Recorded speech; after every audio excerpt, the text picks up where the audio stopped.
Hey guys, welcome to this video on different types of keywords. In this lesson, we're going to look at different types of keywords, how each of these keyword types differ, which keyword types you should target, which keyword types to avoid, and how can you use these keywords to grow your YouTube channel. So first up, we have head keywords. These keywords are generally common and generic, and they can be quite vague because of their genericness. They are normally one or a few words, and they're often very popular search terms. So, for example, camera tips, these can be very popular and they can be one or two words. Camera can be very vague. Someone searching for the term camera, maybe interested in purchasing a camera, looking for a review, looking for information on how to use a camera, how to make photos, how to take videos, etc. So they can be quite generic and very vague, but also very popular search terms.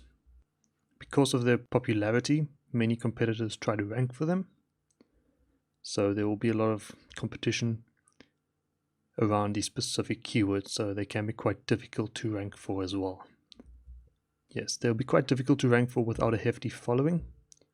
So unless you have a large amount of subscribers or your videos get a lot of views, they can be quite difficult to rank for these head keywords because they're so generic that many different competitors can try and rank for them. So if you're a camera review channel, you make videos purely on camera reviews, you will have competition not just from the camera reviewers. You'll also have you'll also have competition from people that offer camera tips, videography tips, the camera companies themselves, because they also post onto YouTube, etc. So they can be difficult to rank for without a hefty following, as they are so generic and there's so many competitors. Another example would be the term push-ups. On YouTube, there's 3.9 million searches per month for this specific keyword.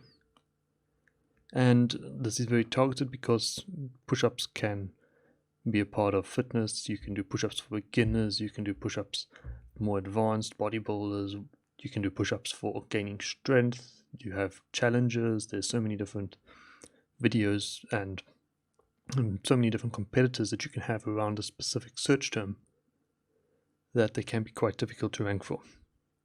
And because it has 3.9 million searches, many competitors are trying to rank for that specific search term as well. And if they optimize their videos well and they have a larger following, it'll be a lot more difficult for you to compete against them. Negative about head keywords is that they may not reflect what the video is about entirely. Say for example, you're trying to rank for the head keyword now, camera, and you're a camera review company like I mentioned previously.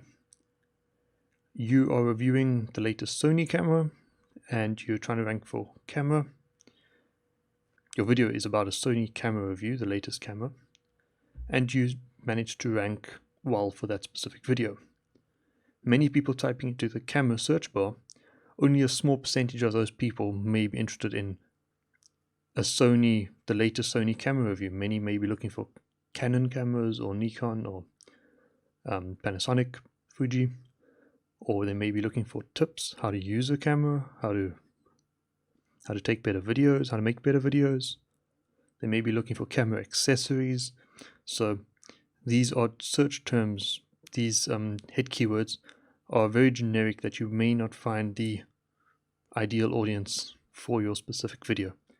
And this has a negative effect on that specific video's performance because your click-through rate will suffer as a result of this.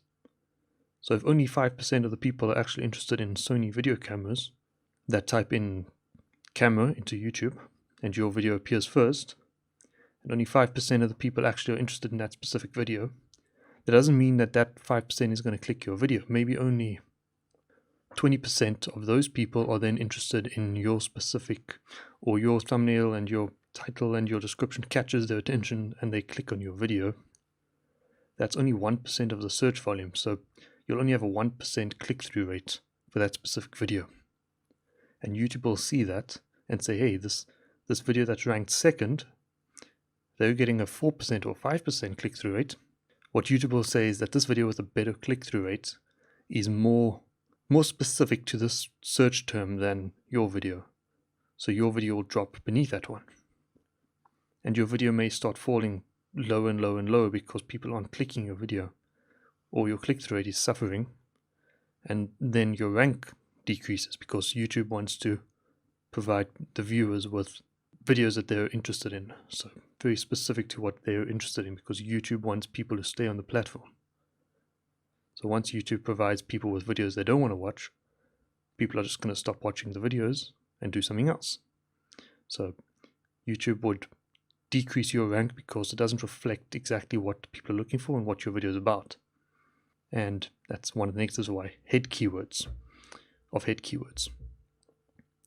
Another example here, a viewer may be looking for a video on how to do push-ups, and your one-handed push-up video appears. Now, a one-handed push-up is a more advanced push-up. So if someone searching for how to do a push-up would be more targeted, would be more interested in beginner videos, or how to do a basic push-up, how to get into doing push-ups. So you'll have a much lower click-through rate on your one-handed push-ups if you rank for how to do push-ups with your one-handed push-up video, because your video is not targeted directly to the people searching it. Your keyword, I mean there. So they probably won't click on your video as it isn't what they're looking for. And as I mentioned, this will then negatively affect your video's performance. So you want to target videos that reflect what your video, you want to target keywords that reflect what your video is about. Next, we have mid and long-tail keywords. Mid-tail keywords are generally 3 to 5 words long, and long-tail keywords are generally 5 to 10 words long, so they're longer. So mid-tail keywords are multiple words, multi-word key phrases, quite short ones, and then long-tail keywords are multi-word key phrases which are a bit longer in length. And the benefit of these are that they are more specific and relevant. So you can add more relevance to your keyword on what the video is about, what the content of the video is. And this can be more niched. Long-tail keywords and mid-tail keywords can be easier to rank for with smaller channels. And for small to mid channels, long-tail keywords specifically can be much easier to rank for because there is less competition, and these long-tail keywords can then help you rank for mid-tail keywords. So long-tail keywords, some examples of them would be how to do a push-up for beginners in 2019. Now, how to do a push-up for beginners in 2019 will have a lot less search volume than push-ups, but there'll still be a good amount of search volume for you to get views from that long-tail keyword. And because there'll be a lot less competition, a lot less people busy trying to rank for that specific keyword, you'll have a higher chance of ranking for that keyword. So you'll get more views from ranking for that keyword than you would by not ranking for the keyword push-ups, because there'll be a much lower chance of you ranking for that keyword. Let me rephrase that. Let's say by you try and rank for the keyword push-up and you don't rank for that keyword, and that keyword gets millions of search terms per month, but people somehow stumble upon your video randomly and you get about 100 views on that video. But you then try and rank for the longer tail keyword, how to do a push-up for beginners in 2019, which gets much less search volume, but it still gets enough for you to get views. And because there's so little competition, you rank number 2 or number 3 for that video, and you get in 2,000 to 3,000 views a month just for that, from that, because you've ranked for that long tail keyword. That video is now that video with the longer tail keyword is now outperforming the video that's busy trying to rank for that head keyword, because your video is appearing in search terms and people are finding your videos. And that because that video is performing well, YouTube will see that, and if you have some mid-tail keywords in that video, you may start ranking for those mid-tail keywords then as well. And that is what I call a gateway to ranking for mid-tail keywords. And a mid-tail keyword another example, if I prefer to keep the same term here, would be push-ups for beginners. As you can see, that mid-tail keyword is inside of the long-tail keyword. How to do a push-up for beginners in 2019. Push-ups for beginners. That's push-ups, and push-up is so closely related that that can be seen as one keyword. So you could rank for the mid-tail keyword once your long-tail keyword starts to get traffic, and then because you're ranking for that mid-tail keyword, you'll get more traffic. So that long-tail keyword might have brought you 3,000 views, but then that mid-tail keyword might bring you another 10,000 views, 20,000 views. And then, because you make more videos around those specific keywords, those videos will get a lot more traction quickly, because you've ranked around push-ups for beginners. If you make a video then on push-up workouts for beginners, then that video will already have some momentum behind it, because YouTube has already seen you've ranked well for these keywords, and you're using similar keywords that people should be interested in that video because they've seen you've got a good click-through rate already from your previous videos. And that's what I mean is a gateway to rank for more competitive keywords. So you want to use your long-tail keywords to rank for more competitive mid-tail keywords. And that could be the same for using mid-tail keywords to rank for more competitive or higher search volume mid-tail keywords.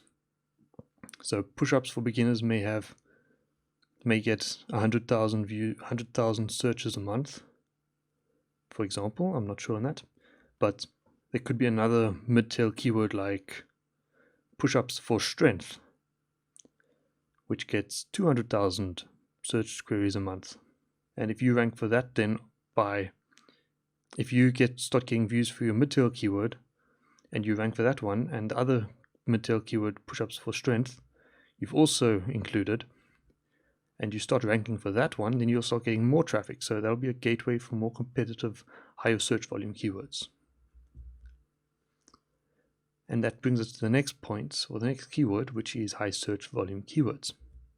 These are keywords and phrases that receive a lot of search queries every month. So these would be the ideal keywords and phrases that you want to target. Ideally, they would have low to mid amount of competition. Generally, high search volume keywords would have a high amount of competition, but in your niche, there will be a few high search volume keywords that you'll see have some low to medium numbers of competition that you have a chance of ranking for. Even if a keyword has a medium amount of competition, you can still rank, or you can still target these videos because they get so many search queries every month. People are typing it into Google so often that there's a good chance that you can get a decent amount of views for that video and start ranking for some of your long tail keywords or for your mid tail keywords, and then building up that video's performance, or building up your channel's performance as you post newer videos. Some with more competition can still be worthwhile targeting as they get so much traffic, and these are generally mid-tail keywords like push-ups for beginners. Use long-tail key phrases for targeted viewers. How to do a push-up for beginners won't attract bodybuilders, rather viewers who do not know how to do a push-up and want to learn. So long-tail key phrases are more specific. You can get more specific people to your channel, and this will increase your click-through rate, which can then improve your ranking on that long-tail keywords, which then YouTube may start pushing some of your videos to the mid-tail keywords that you've targeted, and then if they start gaining momentum, your video can start ranking them for the mid-tail keywords and start getting more traffic on those as well.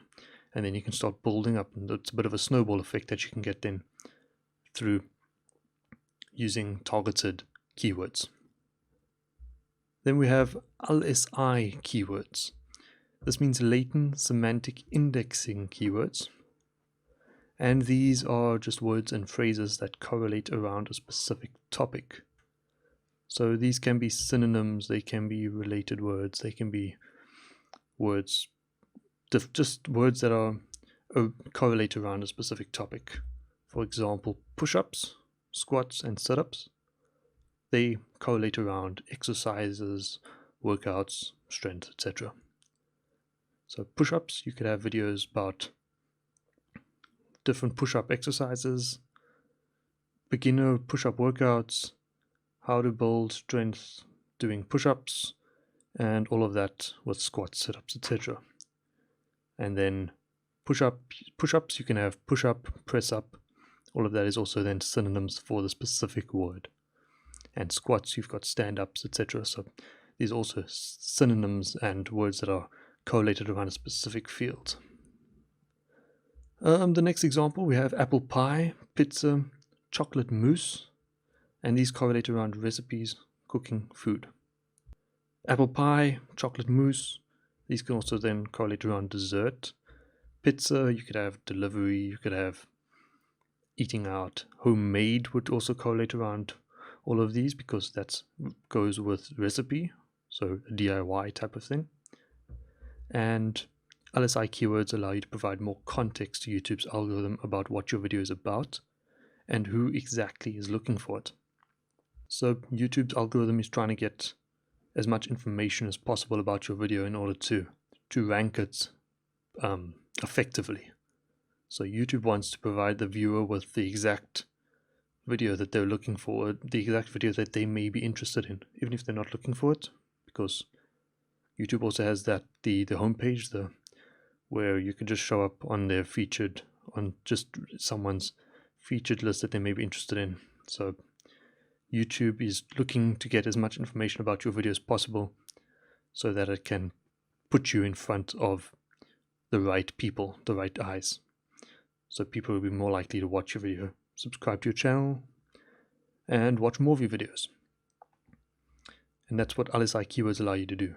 So you can go and write their push-up exercises, push-up workouts, push-up strength, etc. So if you get all of that into your video, into your descriptions, titles, etc., you will be telling YouTube, okay, well, this is a video about push-ups, exercises, workouts, strength, fitness, all of those videos, all of those all of that topics, all of those specific things. This video revolves around that, so it must be something sport related or fitness related.